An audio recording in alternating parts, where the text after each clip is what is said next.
Hi dears, welcome back. അപ്പോൾ ഇന്നത്തെ recipe പഴം വെച്ചിട്ടുണ്ടാക്കിയെടുക്കാൻ പറ്റിയ നല്ലൊരു 4 മണി പലഹാരത്തിൻ്റെയാണ്. അപ്പോൾ നമ്മുടെ ഉന്നക്കായയുടെ അതേ ഒരു ടേസ്റ്റും എന്നാൽ അതിൻ്റെ ഫില്ലിങ്സിലും ഉണ്ടാക്കുന്ന രീതിയിലൊക്കെ തികച്ചും വ്യത്യസ്തമായിട്ട് കുറച്ചും കൂടെ നല്ല ഈസി ആയിട്ട് എണ്ണയിലൊന്നും ഫ്രൈ ചെയ്തെടുക്കാതെ ഉണ്ടാക്കിയെടുക്കാൻ പറ്റിയ അടിപൊളി സ്നാക്കാണ്. ഉണ്ടാക്കിയെടുക്കാനും നല്ല എളുപ്പമാണ്. അപ്പോൾ എങ്ങനെയാണ് ഈ ഒരു സ്നാക്ക് തയ്യാറാക്കുന്നതെന്ന് നോക്കാം. അതിനു മുന്നേ ആയിട്ട് ചാനൽ സബ്സ്ക്രൈബ് ചെയ്യാത്തവരുണ്ടെങ്കിൽ സബ്സ്ക്രൈബ് ചെയ്യാൻ മറക്കരുത്.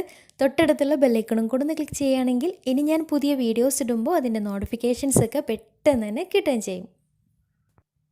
അപ്പോൾ ഈ ഒരു സ്നാക്ക് തയ്യാറാക്കിയെടുക്കാൻ വേണ്ടിയിട്ട് ആദ്യം തന്നെ ഒരു 3 നേന്ത്രപ്പഴം എടുത്തിട്ടുണ്ട്. അപ്പോൾ എടുക്കുന്ന നേന്ത്രപ്പഴം ഒരുപാട് പഴുത്തതോ ആവരുത്, എന്നാൽ തീരെ പഴുക്കാത്തതോ ആവരുത്. അപ്പോൾ ഒരു മീഡിയം പഴുപ്പിലുള്ള നേന്ത്രപ്പഴമാണ് എടുത്തിട്ടുള്ളത്.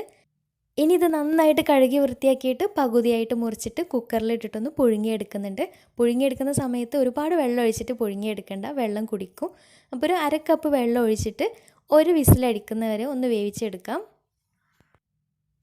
അപ്പോൾ പഴമൊക്കെ നന്നായിട്ട് പുഴുങ്ങിയെടുത്താൽ ഇനി ഇത് ചൂടോടുകൂടി തന്നെ തൊലിയൊക്കെ കളഞ്ഞ് നന്നായിട്ടൊന്ന് ഉടച്ചെടുക്കണം. അപ്പോൾ പഴം ഇതുപോലെ ഉടച്ചെടുക്കുന്ന സമയത്ത് ചൂടോടുകൂടി ചെയ്താൽ മാത്രമേ കറക്റ്റായിട്ട് കട്ടയൊന്നുമില്ലാതെ കറക്റ്റായിട്ട് തന്നെ ഉടച്ചെടുക്കാൻ പറ്റുകയുള്ളൂ. അപ്പോൾ ചൂടോടുകൂടി തന്നെ നന്നായിട്ട് കട്ടയൊന്നുമില്ലാതെ നന്നായിട്ടൊന്ന് ഉടച്ചെടുക്കാം. അപ്പോൾ പഴമൊക്കെ നന്നായിട്ട് ഉടച്ചെടുത്തിട്ടുണ്ട്. ഇനി ചൂടാറാൻ വേണ്ടിയിട്ട് ഒരു ഭാഗത്തേക്ക് മാറ്റി വെക്കാം. ഈ ഒരു സമയത്ത് ഇനി ഇതിലേക്കുള്ള ഫില്ലിങ്സ് ഒന്ന് റെഡിയാക്കി എടുക്കണം.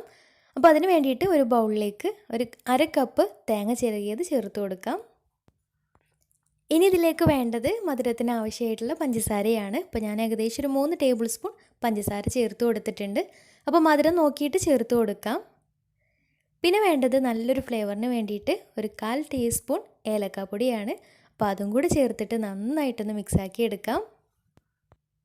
അപ്പോൾ ഫില്ലിങ്സ് റെഡി ആയിട്ടുണ്ട്. ഇനി വേണമെന്നുണ്ടെങ്കിൽ ഇതിലേക്ക് നട്ട്സ് എന്തെങ്കിലും കയ്യിലുണ്ടെങ്കിൽ പൊടിച്ചിട്ട് ഇതിലേക്ക് ചേർത്തിട്ട് നന്നായിട്ട് മിക്സാക്കി എടുക്കുകയും ചെയ്യാം. ചേർത്തിട്ടില്ലെങ്കിലും കുഴപ്പമൊന്നുമില്ല. അപ്പോൾ ഈ ഒരു സമയത്തേക്ക് നേരത്തെ ഉടച്ച് വെച്ചിട്ടുണ്ടായിരുന്ന പഴക്കൊന്ന് ചൂടാറി കിട്ടിയിട്ടുണ്ട്. ഇനി കയ്യിൽ കുറച്ച് ഓയിൽ തടവിയിട്ട് ചെറിയ ബോൾസാക്കി കയ്യിലെടുത്തിട്ട് ഇതുപോലൊന്ന് പരത്തിയിട്ട് സ്ക്വയർ ഷേപ്പിലൊന്ന് ഷേപ്പ് ചെയ്തെടുക്കാം. ഒരുപാട് കട്ടിയായിട്ട് വേണ്ട, എന്നാൽ തീരെ കട്ടിയില്ലാണ്ട് വേണ്ട. അപ്പോൾ ഈ ഒരു രീതിയിൽ ഷേപ്പാക്കി എടുക്കാം. ഇതുപോലെ ബാക്കിയുള്ളതും ഷേപ്പാക്കി എടുക്കാം.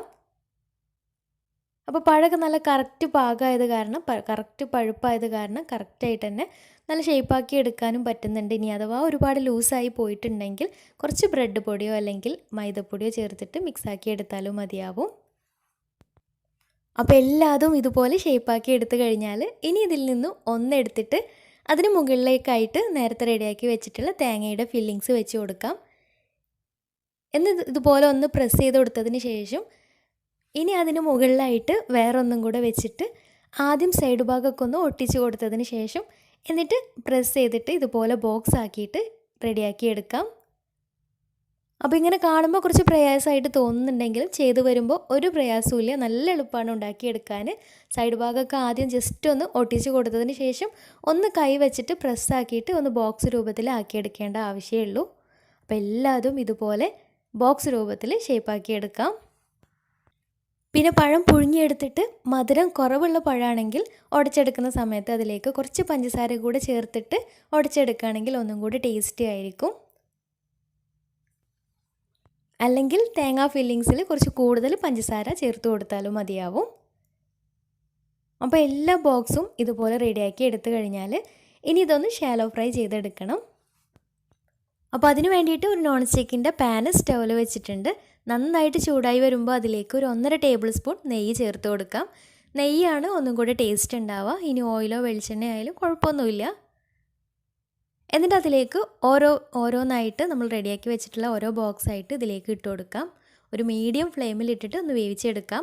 അപ്പോൾ 2 ഭാഗവും ഒന്ന് ഒരു ബ്രൗൺ കളറായി കിട്ടിയാൽ മതിയാവും. കൂടുതൽ സമയം വേവിച്ചെടുക്കേണ്ട ആവശ്യമില്ല. പഴം ഓൾറെഡി വെന്തിട്ടുള്ളതാണ്. ഉള്ളിലുള്ള തേങ്ങയും ഈ ഒരു ചൂടിൽ കിടന്നിട്ട് ചെറുതായിട്ടൊന്ന് ചൂടാവും, അത്ര മതിയാവും. നല്ല ടേസ്റ്റി ആയിട്ടുള്ള സ്നാക്കാണ്.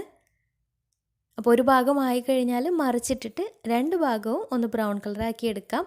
പിന്നെ കാണാനൊരു ഭംഗിക്ക് വേണമെങ്കിൽ ഇതുപോലെ 4 സൈഡും വേണമെന്നുണ്ടെങ്കിൽ ബ്രൗൺ കളറാക്കി എടുക്കാം. കാണാനും നല്ല ഭംഗിയാണ്, ഒന്നും കൂടെ ടേസ്റ്റുമാണ്. നിർബന്ധമൊന്നുമില്ല, പറ്റുകയാണെങ്കിൽ ഇതുപോലെ ഒന്ന് 4 സൈഡും കൂടെ ഒന്ന് ബ്രൗൺ കളറാക്കി എടുക്കാം. ഇതുപോലെ ഒന്നിച്ച് വെച്ചിട്ട് ഓരോന്നായിട്ട് ഇതുപോലെ ഇങ്ങനെ തിരിച്ചിട്ടിട്ട് വേവിച്ചെടുത്താലും മതിയാവും. അപ്പോൾ ഒന്നും കൂടെ നല്ല ഷേപ്പായിട്ട് നിൽക്കുകയും ചെയ്യും.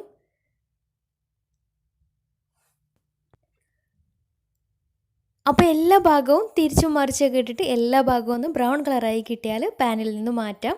അപ്പോൾ നമ്മൾ സാധാരണ ഉന്നക്കായ ഉണ്ടാക്കുന്ന പോലെ എണ്ണയിൽ ഫ്രൈ ചെയ്യേണ്ട ആവശ്യമില്ല. ഈ ഒരു ബോക്സ് രൂപത്തിൽ ഷേപ്പാക്കി എടുത്തത് കാരണം ഇതുപോലെ നെയ്യിലിട്ടിട്ടൊന്ന് ഷാലോ ഫ്രൈ ചെയ്തെടുത്താലും മതിയാവും. നല്ല ടേസ്റ്റാണ് ഇങ്ങനെ കഴിക്കാനും. ഉള്ളിൽ തേങ്ങ, പച്ചത്തേങ്ങ ആയാലും നല്ല ടേസ്റ്റ് തന്നെയാണ്.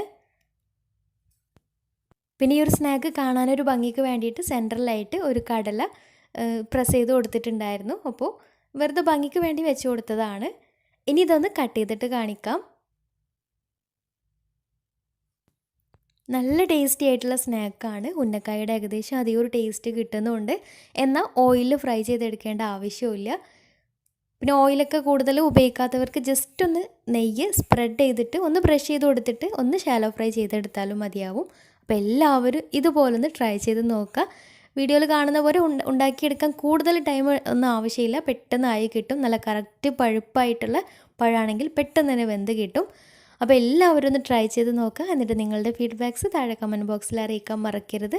അപ്പോൾ ഇന്നത്തെ വീഡിയോ ഇഷ്ടമായെന്ന് വിചാരിക്കുന്നു. ഇഷ്ടമായെങ്കിൽ ലൈക്ക് ചെയ്യുക, ഫ്രണ്ട്സ് റിലേറ്റീവ്സിനൊക്കെ ഒന്ന് ഷെയർ ചെയ്യുകയും ചെയ്യുക. അപ്പോൾ അടിപൊളി നല്ല വീഡിയോയുമായി വീണ്ടും വരാം. അതുവരെ take care, bye, thank U.